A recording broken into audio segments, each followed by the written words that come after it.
I said, well, you know what? Since the agenda is the vaccine, well, let's look at what the vaccine's doing in the microbiome. And that's at the same time as they started rolling these vaccines, I started enrolling doctors that basically were getting vaccinated. And I'm like, can I get your stools before and after you get vaccinated? And sure enough, people would come to me and they're like, hey, I heard you're testing the microbiome. I want to have my baseline because just in case I change, I want to know what microbes I had before. So I'm like, yeah, happy to do it. So, this study, that was again, something I undertook myself and paid for myself. By the way, we applied for grants and all that, waste of time, waste of money. So I basically just dumped my money into this trial. So the first 4 patients I started noticing a month later, the bifidobacteria, this important microbe, is dropping in patients pre and post vaccination. So then I started asking myself, wait a minute, what's going on here? I mean, is it creating a bifidophage? Because this is precision medicine. This is forensics of the gut, right?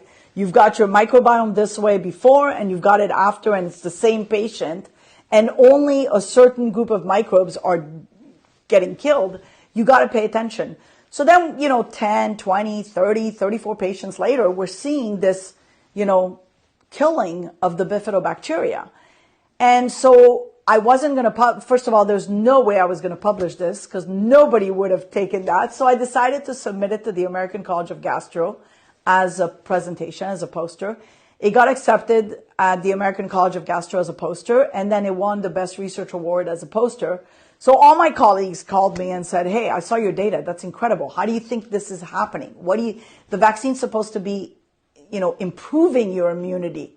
And we all know bifidobacteria is a huge part of immunity. How do you think it's happening? So then I said, I think it's creating a bacteriophage or bifidophage. And what we noticed is in 4 patients that we followed, which were amazing shape, we followed them for 90 days, and then next thing you know, their bifidobacteria dropped to 0, from 1 million to 0. So it kept persisting. So there was a persistence in the damage, and not only 90 days, but 6 months, 9 months later. So that was the thing that started making me panic. And then as we were looking at the microbiome of newborns, to mothers who were breastfeeding, we started noticing that there's no bifidobacteria in those newborns. So we asked ourselves, because newborns are supposed to have a ton of bifidobacteria, right? 90% of the microbiome of babies is bifidobacteria. So we said, how come these babies born to moms that are breastfeeding that were vaccinated have 0 bifidobacteria? Is the spike protein going to the breast milk, into the baby's gut, and killing whatever the baby's trying to build? And so because I was doing work on autism, and I noticed, one of the commonality and common findings of autistic children is that loss of bifidobacteria, I said to myself, maybe that's how it happens, right? Maybe you're killing off your bifidobacteria, and then 2 years down the road, your kid stops talking. So this whole, it was serendipitous, really. I mean, this whole discovery, because, understanding what the microbiome looks like in Alzheimer's, in old people, in overweight patients, in Parkinson's, and, kids, healthy kids, kind of brought it all together for me. So I had a different vision than everybody else. I was looking at how to treat the virus, knowing something nobody knew. And that was really, it was kind of epic. But at the same time, I knew that, hey, they can't prove me wrong.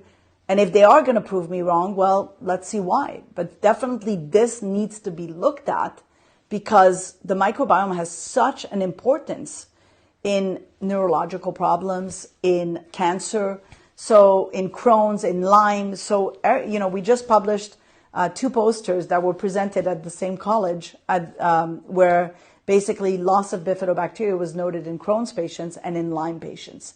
So bifidobacteria has a big role in disease, in my opinion, and so we have to pay attention to what's killing it. So, your hypothesis right now is that it's the spike, whether the spike is coming from the virus or whether it's coming from the vaccine, that this is actually causing this. It's killing the bifidobacteria, which is creating a problem. Correct. And this is what you're hoping, some serious research is done around. Yes. Yeah. So, and we are doing something to try to prove that. So it's coming along. Obviously this is research and it's slow developing. Research is not fast. It's one thing proves another, and opens the door to another. I'll give you an example of research during this pandemic. One of the things that I did myself was kill my bifidobacteria because I wanted to see, what increases the bifidobacteria, right? So I was the guinea pig. The whole pandemic. And, first to see, if I'm exposed to it, etc. And it basically, what I realized, one of the things, I was drinking a ton of kefir and my bifido is not increasing. I'm not really good at taking my vitamins, right? Because I'm stressed and I'm busy and I'm not a pill taker.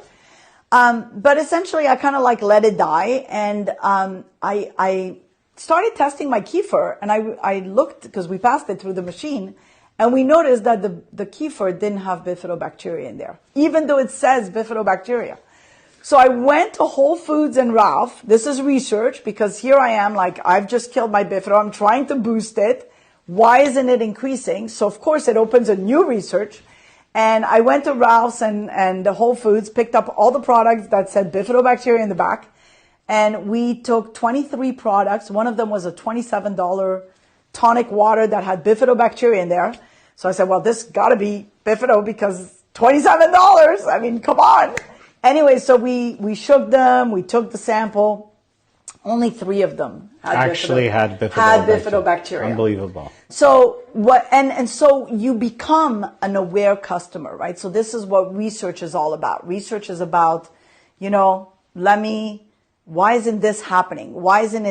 Let me figure out why this is not happening. And of course, my kefir didn't have bifidobacteria. How am I going to increase my bifido if it doesn't have bifido, right? So then I started doing my own stuff, the fermented foods and all the stuff that I know how to do. And basically, I'm happy to say I'm back to my normal bifidobacteria. But this is what research is about. It's finding one thing and then opening up a new science, a new research to kind of discover. And so that was fascinating.